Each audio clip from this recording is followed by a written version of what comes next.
Good morning everyone. So this lecture is in continuation with the previous lecture in which we were determining the density of states in a three-dimensional structure.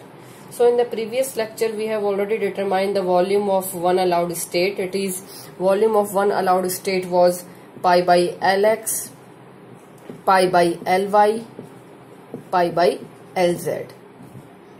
I think we have taken the capitals L, so we'll be taking the same notations. So Lx, Ly and Lz as the volume of one allowed state, and the volume accessible to the electrons, that is a volume, total volume that is allowed, is 1/8, that is octant of a sphere. So we have written it like this: 1/8 of the surface area of a sphere, that is 4 pi k square, and multiplied by the width was dk. So till here we have already done. This is the total volume. We can write it, this is the total volume, and this is for the volume of one allowed state. This is for one allowed state. So now we have to find out the number of points that are available, number of states that are available between k and k plus dk for the electrons to occupy. So for determining the number of states, what we will do, we will divide this total volume by the volume occupied by one state. So we will be doing 1/8 multiplied by 4 pi k square dk divided by this pi by Lx, pi by Ly, pi by Lz. So this is how we will be doing it. Now one more thing. See, this n is what? This is the number of states between k and k plus dk. Remember this thing. This n is this thing. Number of states between k and k plus dk. So, for the number of states, this is what the number of states we are getting. But when we are talking about the electrons, we have to consider the Pauli exclusion principle, because for the electrons the number of state will be double, because in every state there can be two electrons that can occupy the single state. So considering the Pauli exclusion principle, I am multiplying it by 2 because the number of state will double. So now calculating it, we can do it like this: 4 and this 4 will cancel out, and else this pi will also cancel out. So what I am getting is n equals to k square dk upon pi square, and we'll be getting this Lx, Ly, Lz in the numerator. So this is what we are getting. Okay, you can write small l or capital L depending on whatever notation you are using. Okay, I don't remember what I have used in the previous lecture, so I'm continuing with this. It doesn't matter so much. So this is the number of state that we are getting between k and k plus dk in a three-dimensional structure. Okay, now what we have to find out? We have to find out the density of states. Now what is the density of states? When we are talking about density of states between k and k plus dk, between k and k plus dk, that we will be denoting by rho k dk, because we are talking about this dk interval. Okay, so this rho k dk will be equal to what? This will be this number what we have calculated divided by the volume. This is the formula. Number of states per unit volume will be the density of states. So we will be simply dividing it by volume now. So k square dk Lx, Ly, Lz upon pi square, and the volume will be what? Volume will again be Lx, Ly, Lz. The volume of a cube is what? Lx, Ly, Lz. So now these things will be cancelling out. We have simply this, that rho k dk, density of state is k square dk by pi square. Okay, this is the equation. You can put that equation numbering now, because we will be using different number of equations now. So this is the first equation that I am getting here. Okay, in some simple terms, you can also cancel out the dk here, and you will simply get this rho k equals to k square by pi square. You can put this equation 2. Okay, so we have already got the density of states in dk interval. For the dk interval, we will not be cancelling this dk. It is k square dk by pi square, or we can simply write it k square by pi square. This is the number of states in the dk interval. Okay, in the k space, in the momentum space. Now what we have to find the relation between the density of states available in the energy also. Means we have to find the density energy relation also. So between the energy and density of states in energy relation, what we have to do? We have to first understand what is the relation between density of state in the K space and in the energy space. Okay, how they both will depend on each other. So for the relation between the energy and density of state in the momentum space, what we have to understand, let this is your conduction band diagram, this is your valence band, and this is the normal EK diagram that you are familiar with. This is K, this is, let me take a bigger axis because I will be needing it. This is your E. Okay, now suppose I am taking any of this value. Suppose this value I am mentioning it K. Okay, now corresponding to this K, what is the value of energy? The value of energy is this. So I am mentioning it E. Okay. Now I am taking another point. Suppose this is another point and I am mentioning it K plus dk. Now corresponding to this point, this is this point. Corresponding to this point, what is the value of energy? The value of energy will be E plus dE. Now what we are going to say, that the number of states lying between this K and K plus dk will be equal to the number of states that are lying between E and E plus dE. These states, the number of states lying between K and K plus dk will be equal to the number of states lying between E and E plus dE. Therefore, we can write the relation that rho K dk will always be equal to rho E dE. This is the relation. This formula will be using later also. This is the general formula. Okay. Now for a EK diagram, this always stands. So this rho K dk equals to rho E d. From here we will be finding out the density of states in the energy terms. Okay. So from here we can find this rho E is what? Rho E is simply I am dividing it by this. So rho K dk by dE. In the next step I can do rho K by dE by dk. Okay, we can do like this. There is no problem in this. So now we have to find the value of this dE by dk. And for the calculation of this, we will be using the parabolic approximation for the conduction band that we have used earlier also. So from the parabolic approximation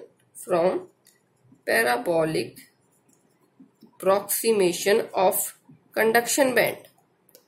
What was the parabolic approximation? We use that the energy E equals to EC plus H cross square K square by 2mc. Here mc is what? This is the effective mass of electron. EC is the lowest edge of the conduction band, and this is the energy of any point above the conduction band. So we give it by what? Energy of conduction band plus the energy difference. The energy difference is given by H cross square K square by 2mc. Okay, this here H cross K is what? Is momentum. So it is simply P square by 2m. That is the kinetic energy. You can see that. So this E is what? This is the any energy. This is your. So we were doing till here. So now this is your lowest edge of conduction band. We are taking any energy E here. Okay. So now we have to do in the next step what we have to do. We have to differentiate this equation with respect to K. On differentiating this equation with respect to K, we will be getting, since EC is a constant energy, this will be 0. So what we will be getting? We will be getting simply H cross square by 2mc multiplied by, now K differentiation of K square is 2K, we will be getting this equation. Now in the next step what we will be doing? We will be putting equation number 2 and 5 in 3. Okay, equation number 2 and 5. 2, what was 2? In that we have put the value of this rho K, K square by pi square. That was the second equation. So second equation and fifth equation into this 3 equation, we will be getting this. So I put the value of K square by pi square instead of this rho K. The value of this rho K was this. And dE by dk we are getting this. So we have already put this equation. Now 1K cancels out. This is what we are getting. Okay. Now in this equation we have to find the value of K now. The value of K we will be determining from equation 4. So from 4, the value of K will be, it will come K equals to E minus EC. Let us find the value of K square first. So it will be E minus EC, then 2mc by H cross square. And therefore the K will be E minus EC power 1 by 2, 2mc by H cross square power 1 by 2. This is the value of K we are getting. Let this be your equation number 6 and put this equation into this.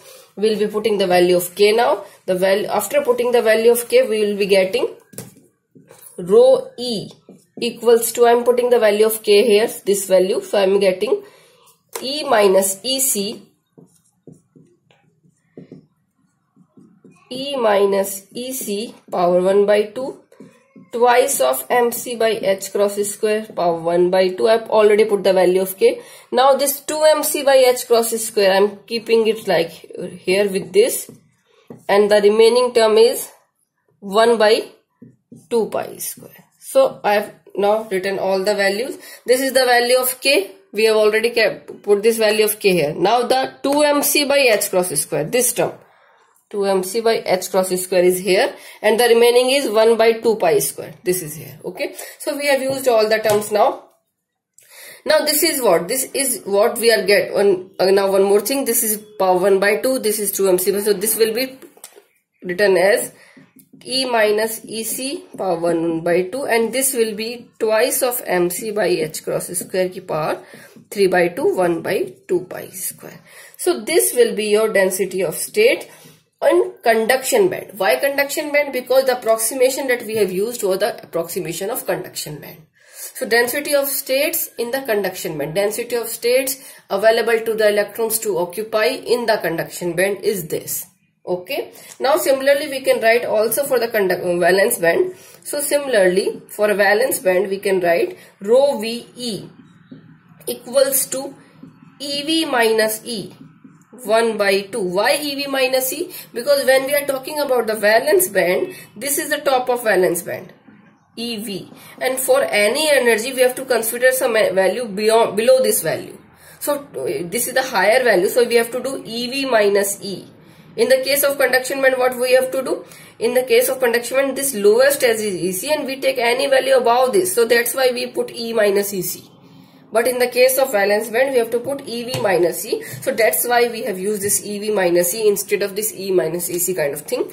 So the next will be twice of MV by H cross square. Here MV is effective mass of hole, and this will be same 1 upon 2 pi square. So this is the density of state available to the holes in the valence band. Density, this is density of electrons, density of state available to the electrons in the conduction band.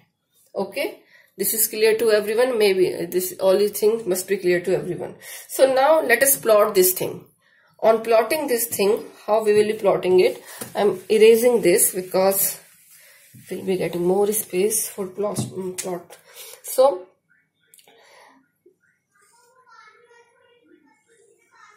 this is the normal EK diagram.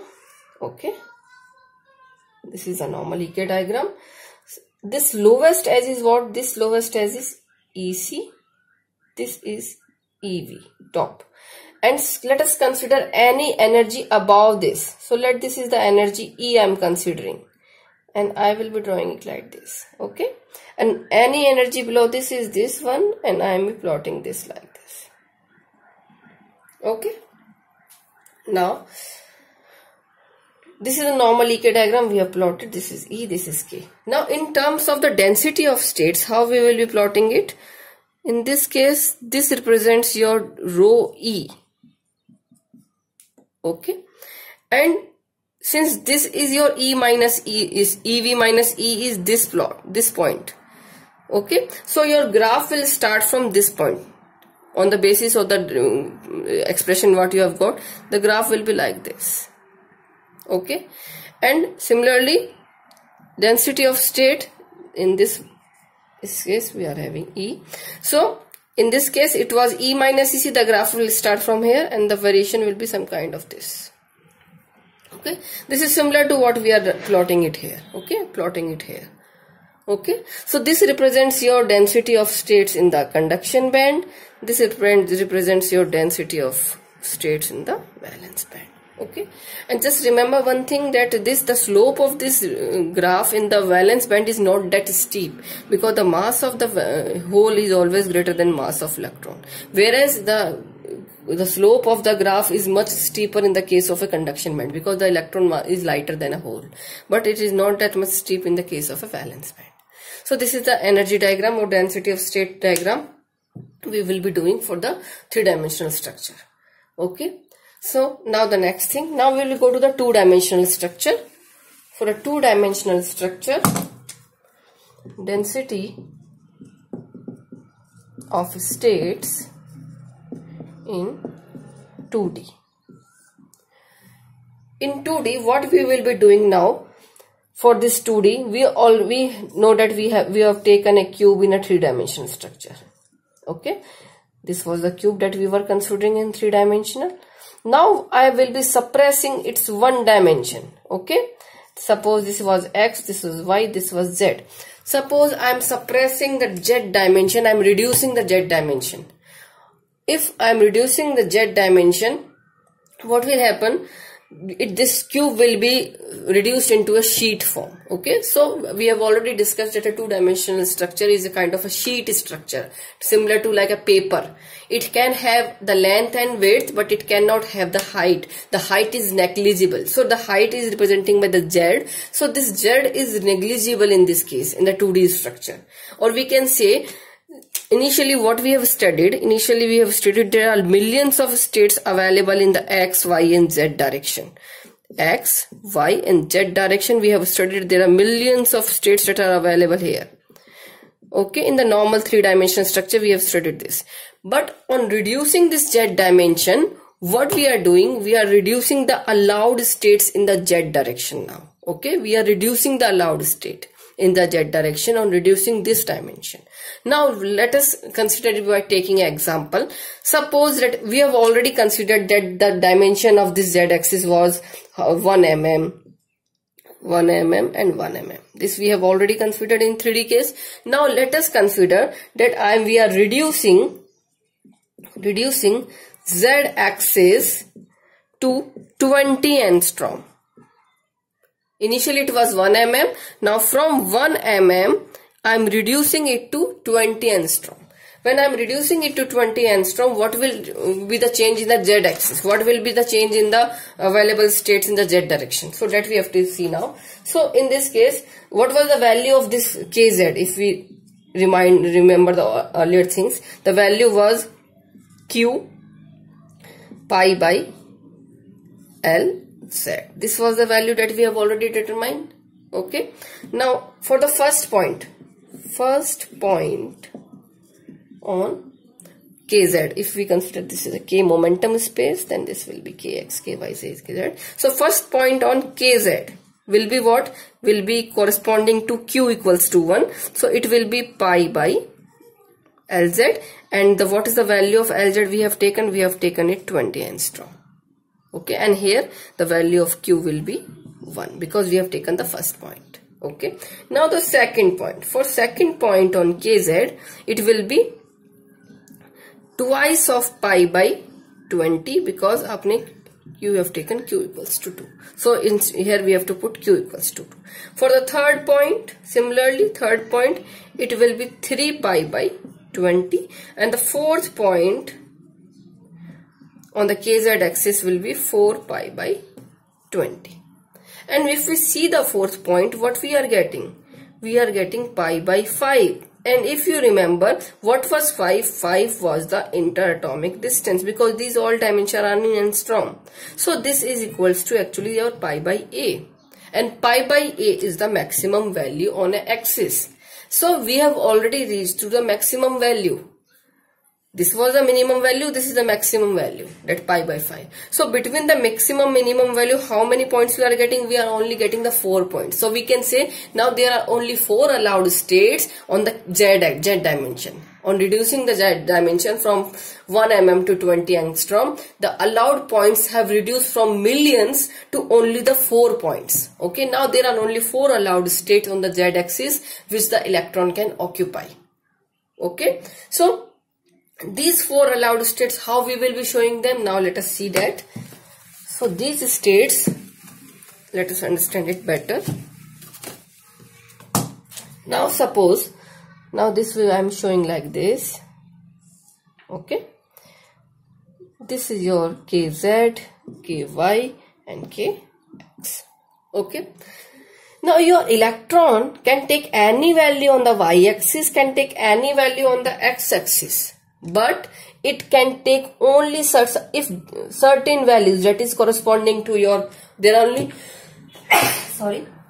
there are only 4 values on the z-axis, that is q equals to 1, q equals to 2, q equals to 3 and q equals to 4.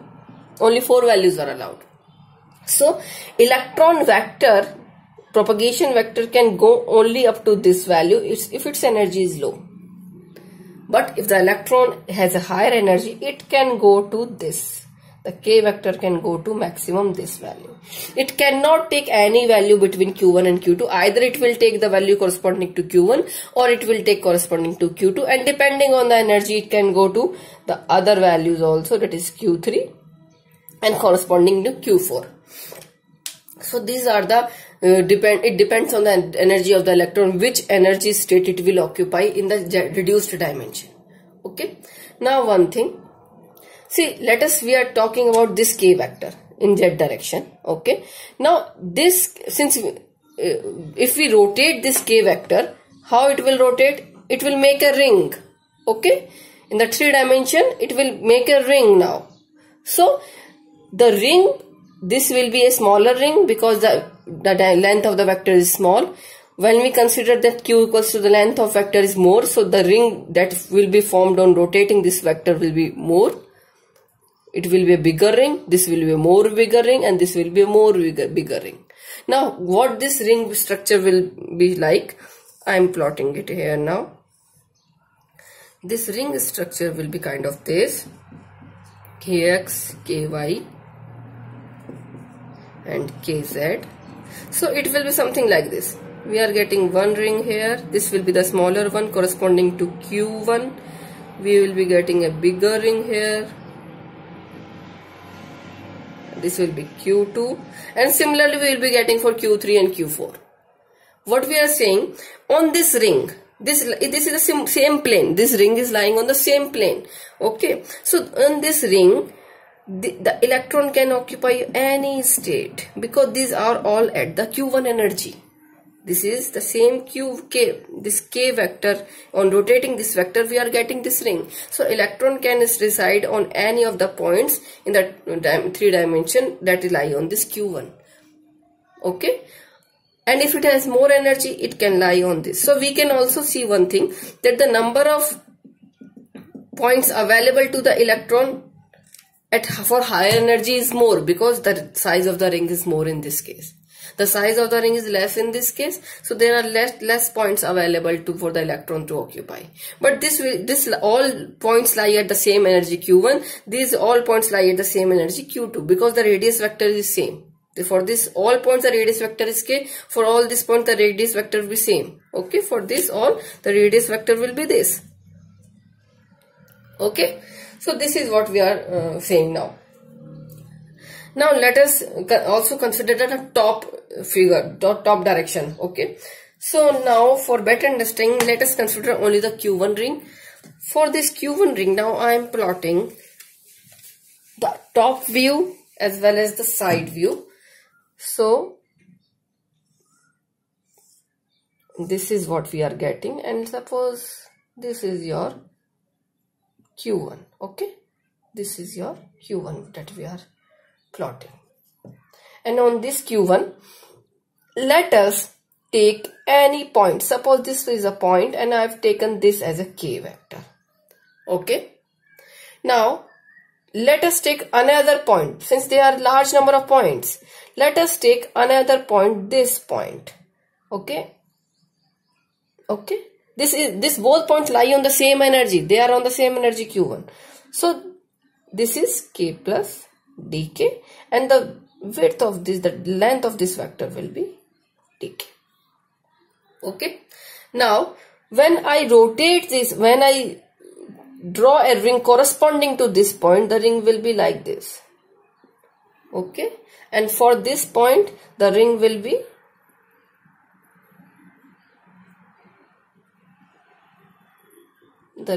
something like this. Means if we see a top view, on seeing the top view, what we can say that the top view will be something like this. This is a ring, this is a bigger ring. Okay. First I'm making the bigger rings, I'm making by the solid line, okay? And this is your ky, this is your kx, and this top side that is coming outward is your kz, okay? Now what we have considered, this is one ring, that is k vector, and this is another, that k plus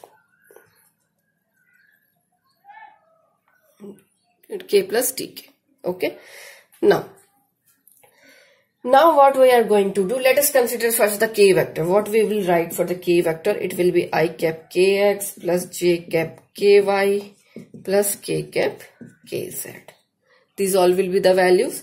Now we can also write it taking the approximation, that E equals to, what was the approximation we were using, h cross square k square by 2mc.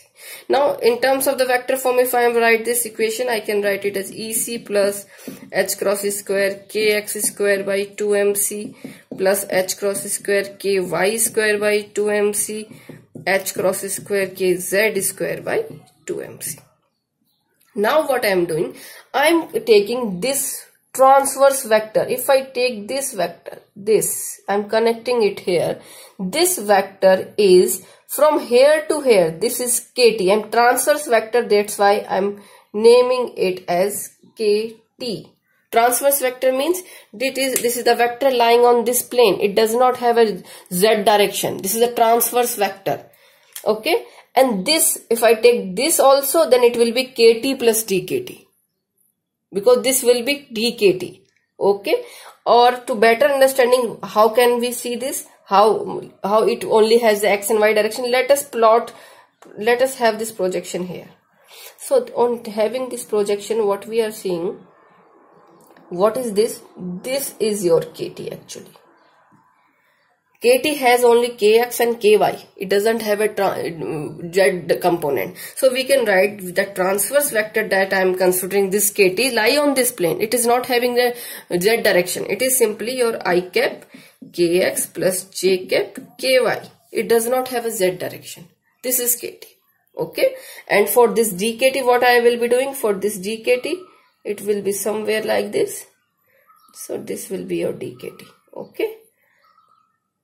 And this will be your dkt. Kt plus dkt will be here, and this distance will be dkt. Or we can show it like this also in this case. This is kt and this is kt plus dkt, okay? This is kt and this is dkt. This is how we can show in the top view, okay? So this is what, this is the top view. Now since kt is this, what we can do? If we write the k vector now I will write the k vector. The k vector, since this thing is occupied already in this kt, so I will write this as kt plus k cap kz, okay? And similarly the energy also, how I can write this energy, since this vector, the resultant of this vector will be what? This will be your this kx square plus ky square. So here we can write this as this kx square and ky square, both have already can be written into this kt square. So we can do this EC plus these both terms I can write as h cross square kt square by 2mc, because kt includes both x and y, okay? And plus this thing. So this thing is kz square by twice of mc, okay? So now in the next thing, what we will be doing? In the next thing, what we will be doing? It is simply, now I am mentioning this h cross square kz square by 2mc as EQ1. What does it represent? It represents the energy of the first ring. The energy of this is EQ1. So this EQ1 is this, because we are talking about the z direction for the first ring, okay? So it can be written like this. Now simply we can write this ES EC plus h cross square kt square upon 2mc plus EQ1. Now in the next lecture we will be solving this equation, okay? In the next lecture we will continue over here. Thank you.